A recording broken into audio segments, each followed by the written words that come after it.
Maraming senior ang nagigising sa umaga na may kakaibang pakiramdam, nahihilo, nanunuyo ang bibig o parang mabigat ang ulo. Sa una, iniisip lang natin na normal lang yon. Pagod lang siguro, baka kulang sa tulog.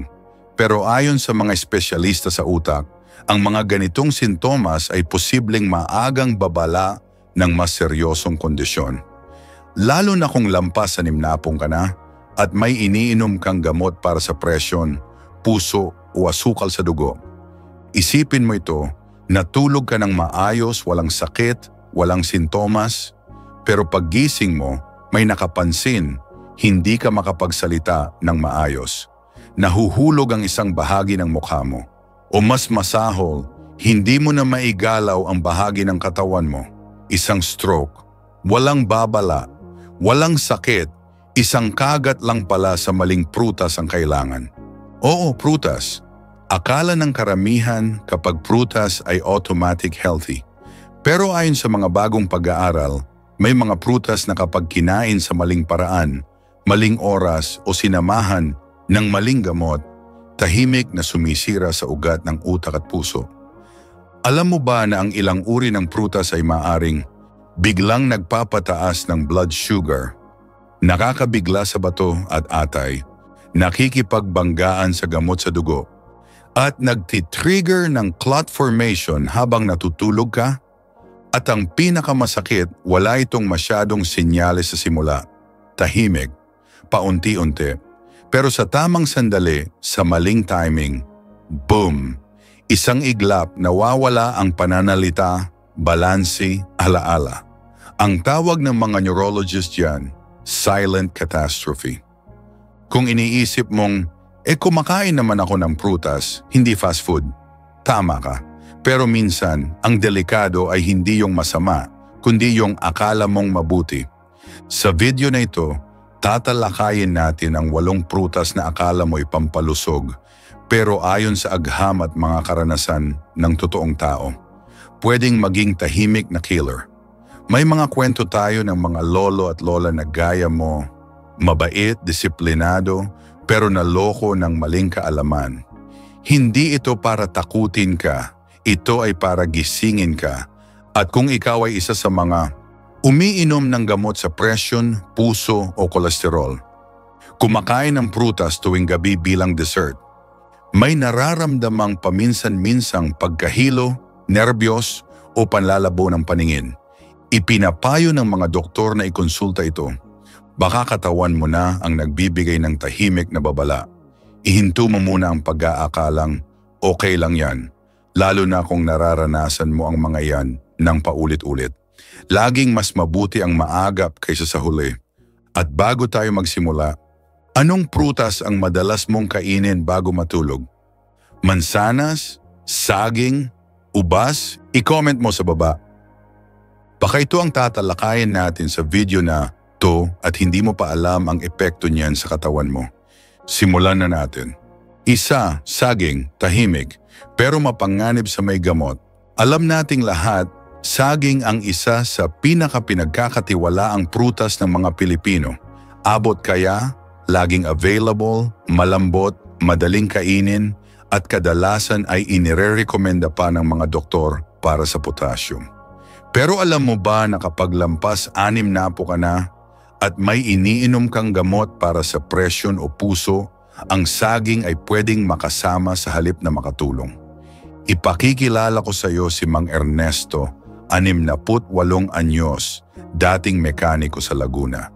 Matagal na siyang retirado pero aktibo pa rin, mahilig mag-garden, naglalakad tuwing umaga at sinisigurado niyang healthy ang kinakain. Tuwing almusal, routine na niya ang oatmeal na may hiniwang saging. Sabi niya, para sa puso raw yan eh. At pagkatapos, iinumin na niya ang gamot sa mataas na blood pressure. Sa loob ng mahigit 1 taon, ganyan ang kanyang araw-araw.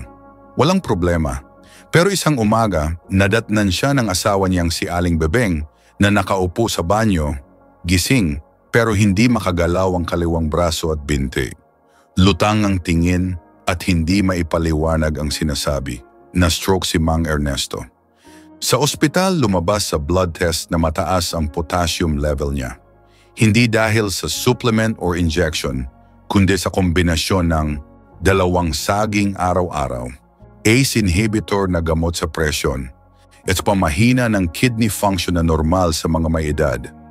Ayon sa doktor, sa gabi habang nagpapahinga ang katawan, bumabagal ang daloy ng dugo.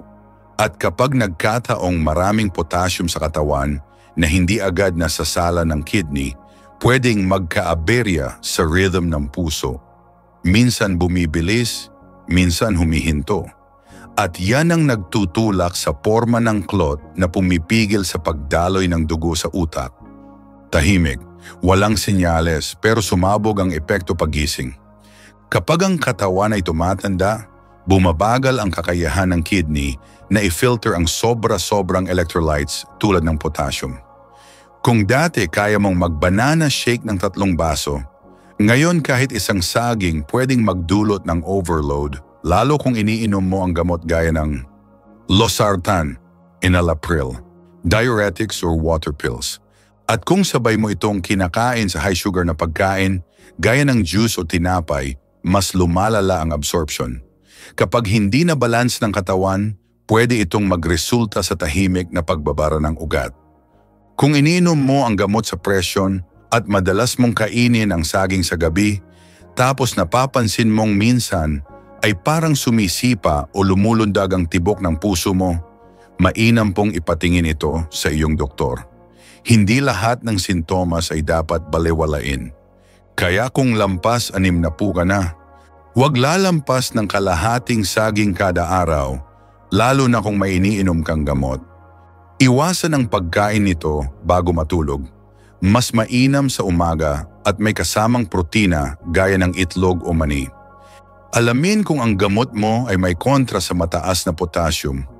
Iwasan ang banana smoothies, banana bread o saging na may sabay na prutas, lalo kung diabetic ka.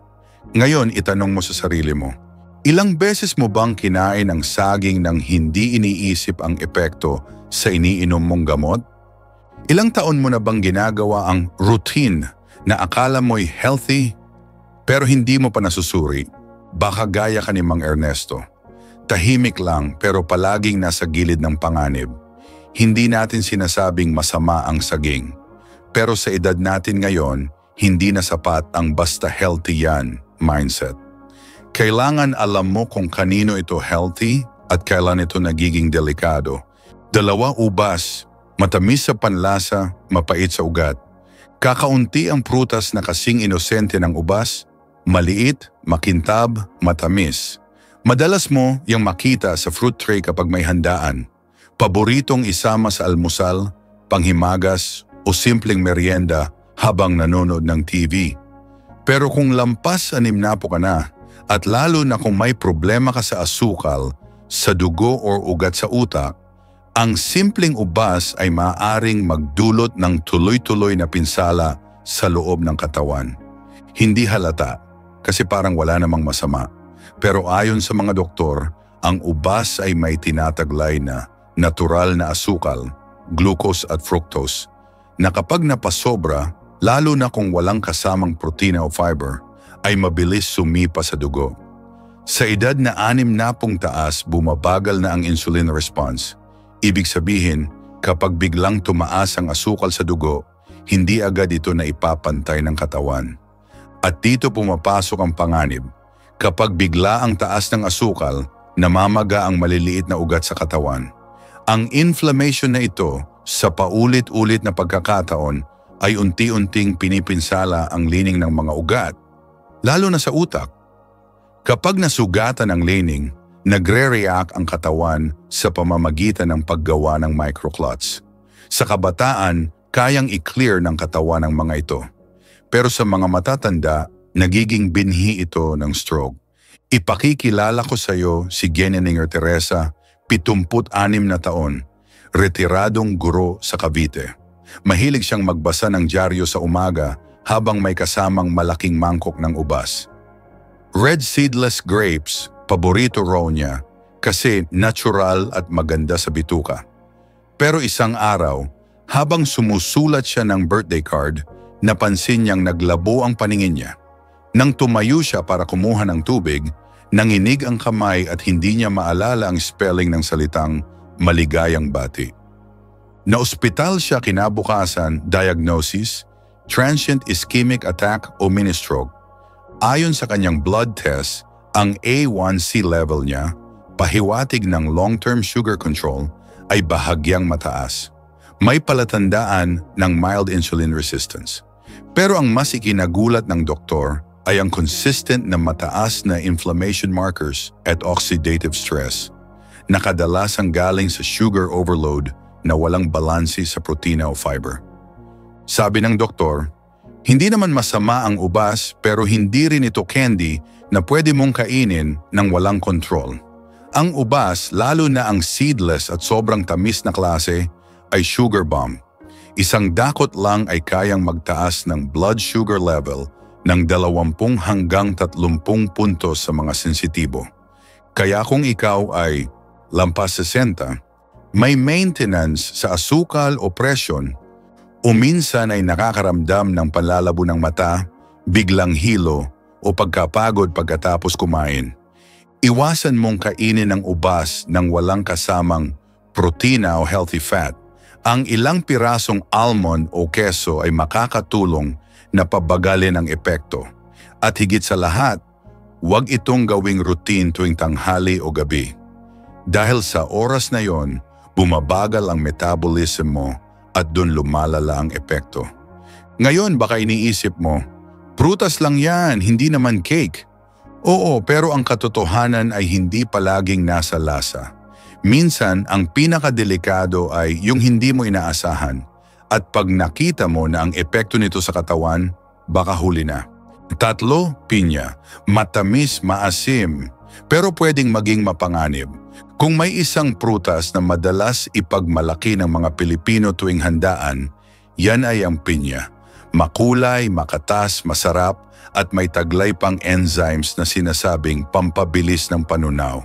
Para sa marami, ito ang perfect na panghimagas tuwing gabi. Pero alam mo ba na ang prutas na akala mo'y pampagaan ng tiyan ay maaari palang maging tahimik na panganib sa utak at puso ng matatanda? Ang pinya ay may taglay na bromelain, isang natural na enzyme na tumutulong tunawin ang protina sa tiyan. Sa tamang dami, may benepisyo ito.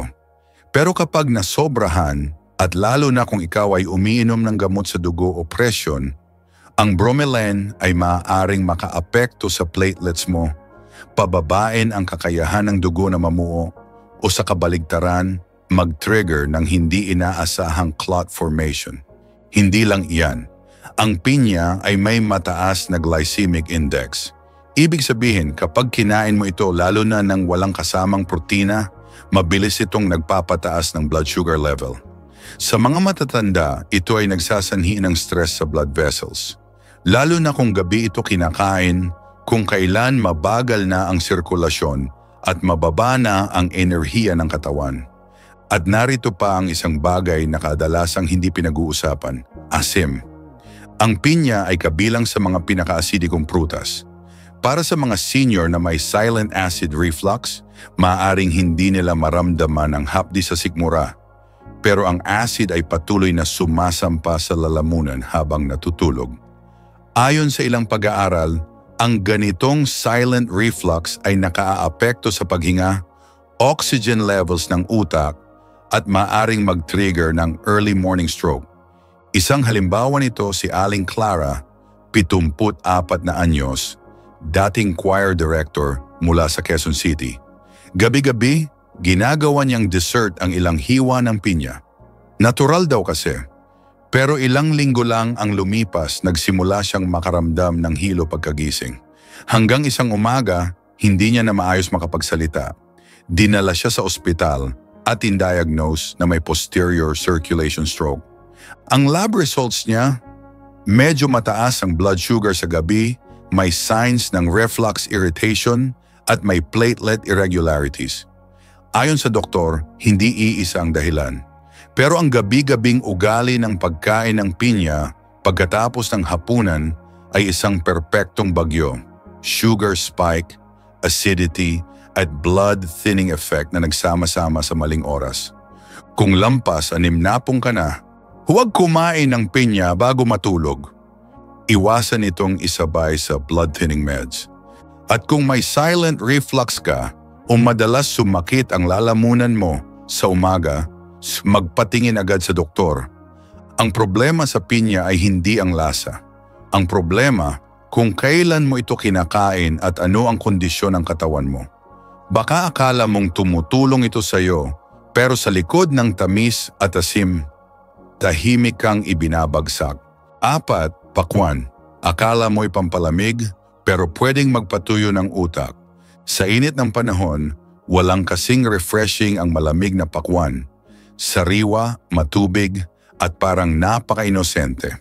Madalas pa nga itong inire-recommenda para sa hydration. Pero para sa mga senior na may edad, 60 pataas, lalo na kung umiinom ka ng gamot para sa puso, presyon, o may iniindang alta presyon, ang pakwan ay maaaring hindi nagre-rehydrate sa'yo gaya ng inaakala mo. Ayon sa mga doktor, ang pakwan ay isang natural na diuretic.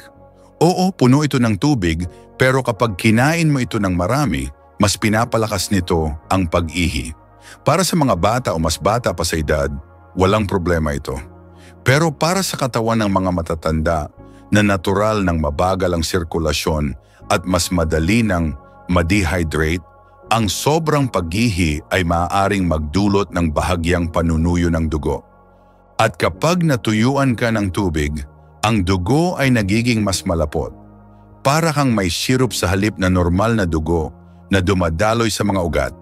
Ang makapal na dugo ay bumabagal, humihinto sa masikip na daluyan, at kapag natrap ito sa ugat ng utak, isang silent clot ang maaaring mabuo.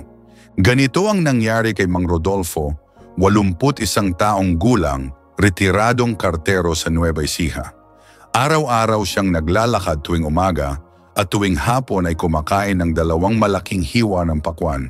Ang sabi niya, para hindi ako ma-heat stroke. Pero isang umaga, bigla siyang nahilo pagkabangon. Nang tumayo siya, napaupo siya agad. Dinala siya sa ospital at ayon sa doktor, bumagsak ang blood pressure niya at may maliliit na signs ng ischemic stroke. Hindi niya alam na ang pakwan, sabay sa iniinom niyang diuretic at ACE inhibitor, ay nagpapalabas ng masyadong maraming tubig sa katawan niya tuwing gabi. Habang natutulog dahil sa kakulangan sa fluids, humina ang pressure at lumapot ang dugo. Perfect condition para sa clot formation. Kaya kung senior ka, kumain ng pakwan sa umaga o tanghali lamang, huwag itong isabay sa gamot na nagpapaihi. At kung madalas kang gumising na tuyo ang bibig o nahihilo, magpatingin sa doktor. Minsan ang bagay na akala mong pampalamig, yun pala ang tahimik na nagpapainit ng utak mo sa loob. 5, kahel. Hindi lang vitamin C, may kaakibat na panganib sa gamot. Mula pagkabata, itinuro sa atin na ang kahel o orange ay simbolo ng kalusugan. Isang baso ng fresh orange juice tuwing umaga o ilang hiwa bilang pampalakas ng resistensya. Para sa karamihan, ito ay bahagi ng healthy lifestyle. Pero kung lampas 60 ka na at lalo na kung may iniinom kang gamot sa presyon, puso o kolesterol, ang simpleng kahel ay maaring sumabutahe sa katawan mo sa paraang hindi mo inaasahan. Hindi lang ito tungkol sa asukal, bagamat isang baso ng orange juice ay may halos kaparehong sugar content ng soft drink. Ang tunay na delikado ay isang chemical sa citrus fruits na tinatawag na furanocoumarin. Ayon sa mga pag-aaral, ang furanocoumarin ay nakakaapekto sa enzyme na ginagamit ng atay para iproseso ang gamot, ang cytochrome P450 system. Kapag pinigilan ng kahel ang enzyme na ito, ang epekto ay 2 bagay. Maaring tumaas ang level ng gamot sa dugo, kaya't masyadong malakas ang epekto nito. O kaya naman masyadong mabilis itong mailabas kaya't nawawala ang bisa. Sa parehong sitwasyon, hindi stable ang epekto sa katawan At sa mga matatanda, kung saan mas marupok na ang blood vessels, nagiging fertile ground ito para sa stroke. Isang halimbawa si Mang Eladio, 79 na anyos, dating driver ng jeep sa Batangas. Laging positibo sa buhay at health conscious. Araw-araw, gumigising ng alas 6, iinom ng gamot sa presyon, sabay isang baso ng fresh orange juice na galing pa sa tanim nila. Akala niya, perfect combo. Pero ilang buwan lang, nagsimula siyang makaranas ng hilo, biglang pagod at minsan panlalabo ng paningin. Isang araw, habang naglalakad papuntang tindahan, bigla siyang natumba. Dinala sa ospital. Ayon sa doktor, mayroong mini-stroke. Sa blood test, lumabas na mataas ang level ng kanyang gamot, hindi dahil sobra ang dosage, kundi dahil hindi ito naiproseso ng atay ng tama. Ang culprit, araw-araw na orange juice. Kaya tandaan, kung umiinom ka ng gamot para sa puso, kolesterol o presyon, mag-ingat sa citrus. Hindi lang orange juice ang delikado, pati pomelo, suha at lalo na grapefruit. Kung ayaw mong bitawan, pwedeng uminom lang ng konti at hindi araw-araw o ihalo sa tubig imbes na puro. Pero pinakasigurado pa rin ang kumonsulta sa doktor kung ito ba ay ligtas sa iniinom mong gamot. Dahil kahit prutas ito, ang reaksyon sa katawan mo ay hindi laging prutas din ang resulta. 6, mansanas, mabango sa labas pero mapanganib sa loob. Isang kasabihan ang laging naririnig, isang mansanas bawat araw ay nagpapalayo sa doktor. Pero kung lampas 6 na po ka na, at lalo na kung may diabetes, high blood pressure o iniindang memory loss, hindi lahat ng mansanas ay ligtas sa iyo. Sa katunayan, ang maling klase ng mansanas at maling paraan ng pagkain nito ay maaaring tahimik na magdulot ng pinsala sa iyong utak. Bakit? Dahil karamihan sa mga mansanas na mabenta ngayon sa palengke, gaya ng Fuji, Gala at Honeycrisp, ay pinalaki para sa matinding tamis, hindi sa nutrisyon. Ibig sabihin, mataas ang glycemic load nito. Kapag kinain mo ito ng walang kasabay na protina o taba, mabilis itong sumisipa sa blood sugar mo.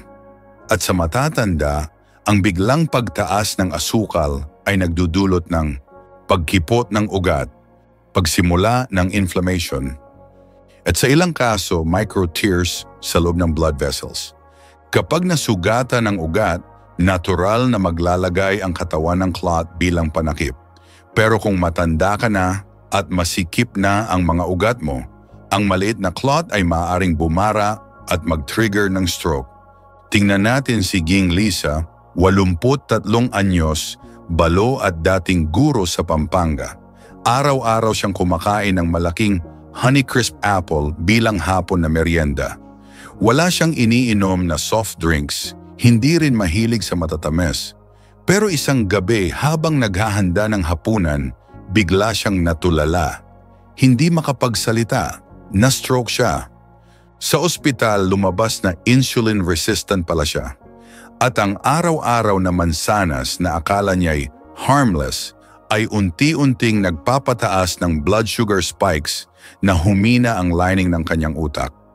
Kung mahal mo ang mansanas, piliin ang Granny Smith, mas kaunti ang asukal, laging isabay sa protina, mani o keso. At huwag kainin ng mag-isa sa gabi, lalo na kung may iniinom kang gamot. Dahil minsan ang masarap sa una ay masakit sa dulo. 7, Seresias. Maliit na prutas, malaking panganib kapag may iniindang gamot. Maraming senior ang humahanga sa Seresias. Maliit, makatas at may natural na tamis. Madalas itong inire-rekomenda para sa anti-inflammatory benefits, lalo na sa arthritis. Pero alam mo ba na ang cherries ay may taglay na sangkap na kung ikaw ay umiinom ng blood thinner, gaya ng aspirin, warfarin, o kahit daily maintenance sa puso, ay maaaring magpalabnaw ng sobra sa dugo mo? Ang dahilan? Cherries ay likas na may salicylates, isang uri ng natural na blood thinner. Kapag kinain ito ng sobra-sobra, Lalo na kapag iniinom mo na ang gamot na nagpapalabnaw ng dugo, maaaring humina ang kakayahan ng katawan mong magsara ng sugat sa loob. Umunlad ang risk ng internal bleeding. O mas malala, magdulot ng hemorrhagic stroke kung saan puputok ang ugat sa utak. Ganyan ang nangyari kay Mang Candido, 84 na anyos, retiradong tagasaka sa Iloilo. Sanay siyang kumain ng cherries gabi-gabi. Inirerekomenda raw ito ng anak niyang nurse dahil anti-arthritis. Pero kasabay nito, umiinom siya ng aspirin at statin. Ilang linggo lang, nagsimula na siyang magkaroon ng madalas na pasa sa balat kahit wala namang nauntog. Hanggang isang umaga, bigla siyang nagsuka at nahilo ng malala. Sa ospital natuklasang nagkaroon siya ng maliit na pagdurugo sa utak. Hindi overdose sa gamot, kundi pinagsamang epekto ng cherries at blood thinners. Kaya kung ikaw ay may iniinom na gamot sa dugo, umiinom ng aspirin o maintenance para sa puso, o napapansin mong madaling magkapasa o dumugo ang gilagid mo, mag-ingat sa cherries. Hindi kailangang iwasan ng buo, pero iwasan ng cherry concentrate o juice. Huwag gawing panggabing panghimagas. Kumonsulta sa doktor bago gawing parte ng araw-araw na diet. Dahil minsan, ang maliit na prutas ay may kakayahang magbukas ng malaking panganib. Walo, presa, pula ang kulay, pero delikado sa laman. Sa unang tingin, walang kasing ganda at kasarap sa isang tasang malamig na presa. Makintab, pula, heart-shape. Para sa marami, ito ang simbolo ng healthy dessert.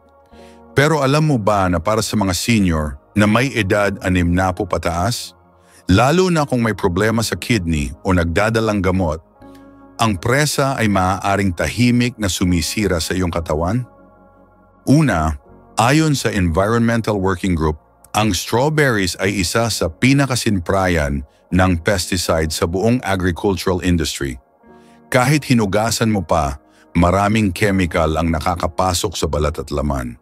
Sa mga matatanda, kung saan bumabagal na ang detox ng atay at kidney, ang pesticide ay naiipon sa katawan, lalo sa utak. Pangalawa, ang presa ay may taglay na purines na sa katawan ay nagiging asido uriko. Para sa mga may arthritis, gout o kahinaan sa bato, ang mataas na uric acid ay nagpapasimula ng panibagong inflammation, paninigas ng daluyan ng dugo, at clot formation. Isang halimbawa, si Ginaminiang Milagros, 78 anyos, retiradong guro sa Rizal. Mahilig siya sa strawberry smoothies, lalo na tuwing tanghali. Akala niya healthy alternative ito sa ice cream. Pero ilang buwan lang, nagsimula siyang makaramdam ng paninikip sa batok tuwing umaga. Hanggang sa isang araw, hindi siya makatayo ng maayos. CT scan, mild stroke. Sa blood test, mataas ang uric acid at may signs ng pesticide exposure. Ayon sa doktor, hindi isang dahilan, kundi paunti-unting naipon. Isang tasa ng frozen strawberry smoothie araw-araw sa katawan ng may edad ay parang lason na mabagal ang dating. Kaya kung senior ka, piliin lang ang organic strawberries kung kaya. Iwasan ang frozen or imported na walang label. Huwag gawing araw-araw na bahagi ng diet. At kung may gout o sakit sa bato, kumonsulta muna bago isama sa pagkain. Dahil ang prutas ay hindi lang sa panlabas sinusukat. Ang tahimik na epekto ay nasa loob. Bonus, mangga. Matamis sa dila pero maasim sa katawan ng senior. Sino bang hindi naaakit sa hinog na mangga? Pero kung may diabetes ka o may iniinom kang maintenance, tandaan, mataas ang glycemic index nito. Kapag sobra ang kinain, lalo na kung walang kasamang protina, biglang tataas ang blood sugar mo. At kasunod nito, ang presyon. May isa pang panganib, ang sobrang hinog na mangga ay may acetaldehyde na maaaring magdulot ng oxidative stress sa utak, lalo na kung hapon o gabi ito kinakain. Sa mga may edad, mas mahina na ang liver detox function kaya't naiipon ito sa sistema. Ang resulta, bigla ang hilo, panlalabo ng paningin at minsan ay brain fog. Hindi naman kailangang talikuran ng mangga, basta huwag sobra, isang slice lang sapat na. Huwag sa gabi at huwag sabayan ng matatamis pang inumin. Paalala ng buhay. Hindi lahat ng prutas ay laging ligtas. At sa edad natin ngayon, bawat kinakain ay may epekto, mabagal man o mabilis. Kung may nararamdaman kang kakaiba, huwag mahiyang kumonsulta sa doktor. At kung sa mga nabanggit mong prutas ay may, "Oo, ako yan," kang naisip, panahon na para mag-ingat. Ibahagi mo ang videong ito sa isa pang kaibigang senior. Malay mo, siya pala ang nangangailangan ng babalang ito.